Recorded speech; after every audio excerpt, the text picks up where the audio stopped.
দুটামান কথা অসম আৰক্ষীৰ সমৰ্থনত যেহেতু অসম আৰক্ষীৰ বদনাম চলি আছে তাৰ মাজত কিন্তু অসম আৰক্ষীৰ সমৰ্থনতো আমি কিছুমান কথা চিন্তা কৰিব লাগিব। ভাৰ্গৱ বৰবৰাৰ ঘটনাটোক লৈ আমি আলোচনা কৰি আছিলোঁ দুজন বন্ধুৱে, কিন্তু তাৰ মাজতে কেইটামান কথা মনলৈ আহিল যে এনেকুৱা হ'ব নালাগে ভাৰ্গৱ বৰবৰাৰ ঘটনাটোৰ আলম লৈ এতিয়া ৰাজ্যৰ চুকে কোণে আৰক্ষীক যাতে বিনা দোষতো অপৰাধীক সজাবলৈ চেষ্টা কৰা নহয়।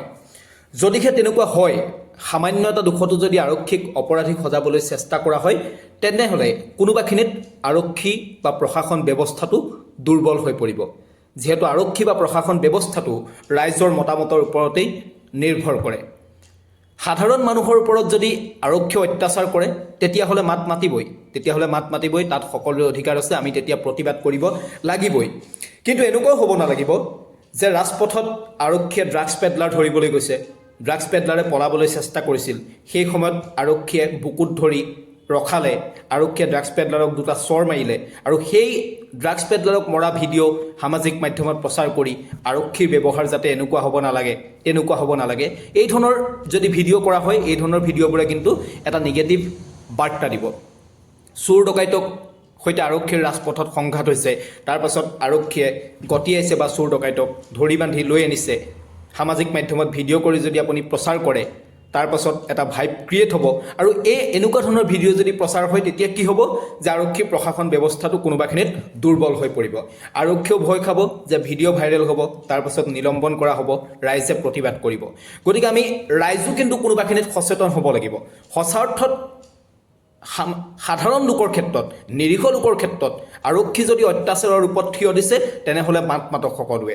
যিধৰণে জ্ঞানদীপ হাজৰিকাৰ লগত ভাৰ্গৱ বৰবৰাই কৰা ঘটনাটোৰ বিৰুদ্ধে সকলোৱে একত্ৰিত হৈ প্ৰতিবাদ কৰিলে, আৰক্ষী কোনোবাখিনিত বাধ্য হ'ল। আৰক্ষীয়েও সংস্কাৰ কৰাৰ প্ৰয়োজন আছে, কিন্তু সেই বুলি আমি এনেকুৱা কৰিব নালাগিব যে আৰক্ষী ব্যৱস্থাটোৰ ওপৰত একেবাৰে বিশ্বাস হেৰুৱাই দিব নালাগিব বা আৰক্ষীক আমি একেবাৰে দুৰ্বল কৰি দিব নালাগিব, আৰক্ষীৰ ওপৰত আমি একেবাৰে সন্দেহ কৰিব নালাগিব। যদিহে আমি এনেকুৱা কৰোঁ, কোনোবাখিনিত আপোনাৰ মোৰ সকলোৱে কিন্তু নিৰাপত্তাৰ ক্ষেত্ৰত আৰক্ষীয়েও কৃপণালি কৰিবলৈ আৰম্ভ কৰিব। কাৰণ তেওঁলোকৰো চাকৰিটোৰ প্ৰতি ভয় থাকে। চাকৰিটো পাবলৈ যিমান কষ্ট, চাকৰিটো কিন্তু যাবলৈ সিমান কষ্ট নহয়। এটা ভিডিঅ' বা এটা অভিযোগে কিন্তু চাকৰিটো যাবলৈ একমাত্ৰ সমল হৈ পৰিব পাৰে। মই নাম নোকোৱাকৈ কৈছোঁ, আজিৰ দিনটোতো এটা ঘটনা পোহৰলৈ আহিছে, এগৰাকী আৰক্ষীৰ বিৰুদ্ধে অভিযোগ আহিছে। গতিকে সেই ঘটনাটো কি হৈছিল তাৰ বিচাৰ বিশ্লেষণ নকৰাকৈ কিন্তু আৰক্ষীৰ ওপৰত এটা বদনামো জাপি দিয়াটো কিন্তু উচিত নহয়। যে অপৰাধীক ধৰিবলৈ যাওঁতে আৰক্ষীৰ সৈতে কিবা এটা হৈছে, তাৰ পাছত গোচৰ দিয়া হৈছে, এনেকুৱা ধৰণৰ কথাবোৰেও কিন্তু আমি যদি সত্যতা নজনাকৈ আমি যদি ব্যাপকভাৱে প্ৰচাৰ কৰোঁ, আৰক্ষী ব্যৱস্থাটোক কোনোবাখিনিত দুৰ্বল কৰি দিব। গতিকে সচেতন ৰাইজৰ প্ৰতি, সকলোৰে প্ৰতি মোৰ এয়া আহ্বানহে যে ভাবি চিন্তি আৰক্ষীৰ বিৰুদ্ধে অকণমান কাম কৰিব লাগিব। আৰক্ষীকো স্বতন্ত্ৰতা দিব লাগিব যে অপৰাধীক সঁচাৰ্থত কঠোৰভাৱে দমন কৰিবৰ বাবে। যদিহে আৰক্ষী কঠোৰ নহয়েই, তেনেহ'লে অপৰাধো কিন্তু দমন নহ'ব। তেতিয়া আমি অপৰাধমুক্ত ৰাজ্য গঢ়াৰ কথা চিন্তা কৰি বা আৰক্ষীক সমালোচনা কৰিও কিন্তু কোনোবাখিনিত লাভ নহ'ব।